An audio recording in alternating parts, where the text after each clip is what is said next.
Don't read self-help books. They will not help you, but these 3 books, I guarantee they will. If you are struggling, if you are at a point in your life where you're in one of those struggle moments, you're in the rocky cutscene, the training montage, you're at your low, and you don't know how you're going to dig yourself out of the hole that you've gotten yourself into, well, don't worry. I have been there. I have been there more times than I can even count.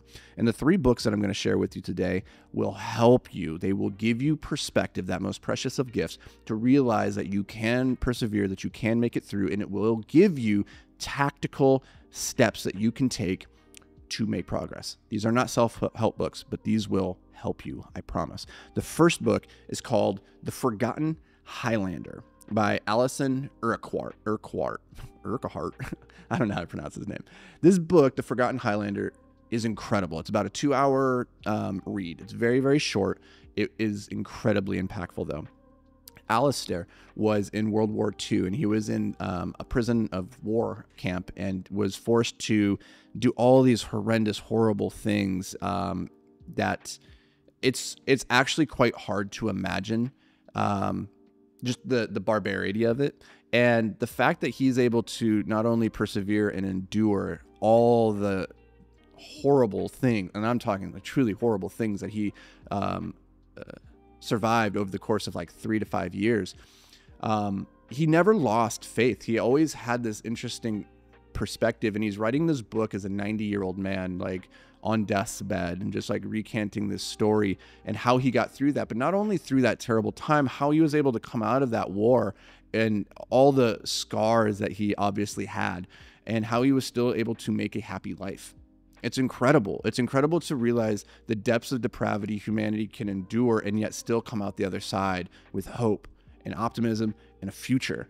And when I'm at a low point and I'm like, I don't know what to do, I'm struggling, it seems like life can't get any worse, listening to Alistair's story, and again, it's only 2.5 hours and it's very well written, it just puts into perspective that life can be so much worse and yet we can still do so much better.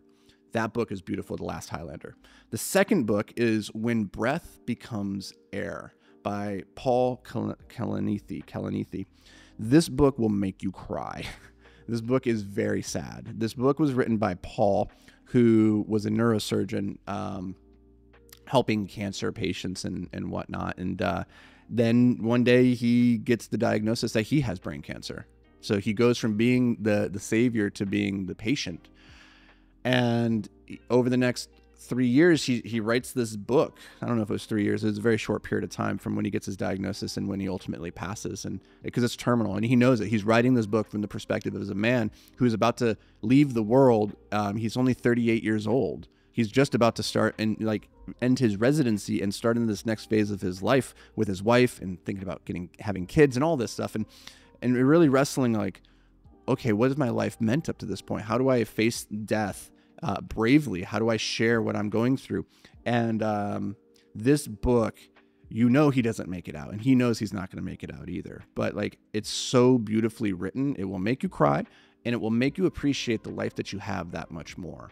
I highly encourage that you read When Breath Becomes Air, especially when times get hard, because again, it puts into perspective that life is this special, fragile thing, and you're not alone. Whatever it is that you're going through, you're not alone. Others have experienced a similar thing. And sometimes even, as you're facing death's door, as Paul was in that book, just realizing that you're not alone can be very, very powerful.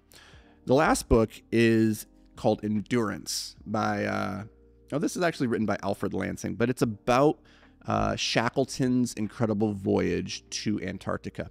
Really interesting side note is that I read this book while I was in Antarctica last year.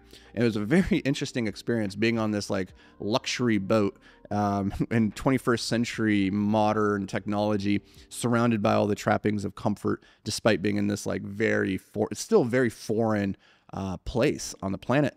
And just imagining that these men, what they endured on this old rickety wooden ship and being stuck on an ice floe for years. They were trapped down there for years. Nobody knew they were down there. And even if they did know that they were still alive down there, nobody could have done anything.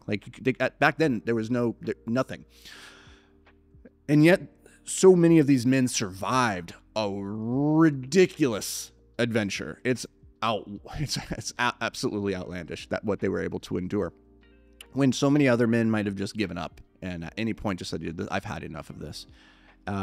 This book, very incredible story of like perseverance and hardship, how to overcome, and just how to, the recurring theme of all three of these books, by the way, if I had to pin it to one thing, is just when life is horrible and terrible and you have no hope for the future, just focus on the day, focus on what's right in front of you, and try and find any joy that you can in that moment in whatever way that you can. Because again, we talk about this all the time, is like, you know, a great life is nothing more than a sequence of great days. And how do we win the day? And like, instead of focusing on how do I create a great life, focus instead on how to just create a great day.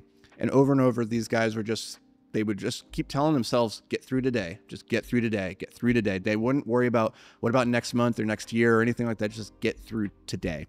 And, I find that to be very empowering on those really stressful days where you're like, everything's falling apart. You don't know how to put out the fires. You just have to look up and say, just get through today. That's it. And if you do that, take a moment to congratulate yourself and then pat yourself on the back and realize that you're going to wake up the next day and it's going to be the same thing again. Just get through the day. So read these 3 books. I promise you they will help you more than any other self-help book out there. They are amazing. They are incredible. Each one can transform your life. Go read them, and I'll see you guys in the next episode.